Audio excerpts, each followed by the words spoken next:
నమస్తే గీర్వాణ Bharati YouTube channel ప్రేక్షకులకు స్వాగతం.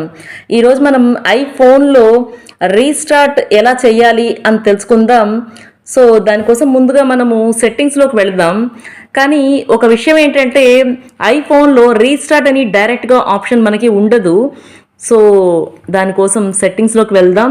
వెళ్ళిన తర్వాత ఇక్కడ సర్చ్లో మనము సెర్చ్ చేద్దాం షట్ డౌన్ అనేసి.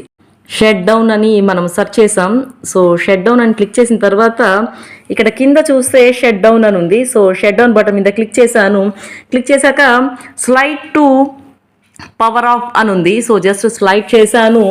సో ఇలా చేసిన తర్వాత మన ఐఫోన్ ఇప్పుడు షట్ డౌన్ అయిపోయింది. సో దీన్ని ఇప్పుడు మళ్ళీ మనం పవర్ బటన్ని క్లిక్ చేయడం ద్వారా రీస్టార్ట్ చేసుకోవచ్చు అనమాట. సో పవర్ బటన్ని ప్రెస్ చేసిన తర్వాత ఐఫోను రీస్టార్ట్ అవ్వడం మొదలుపెట్టింది. ఈ విధంగా మనము మన ఐఫోన్ని రీస్టార్ట్ చేసుకోవచ్చు. Thanks for watching the video.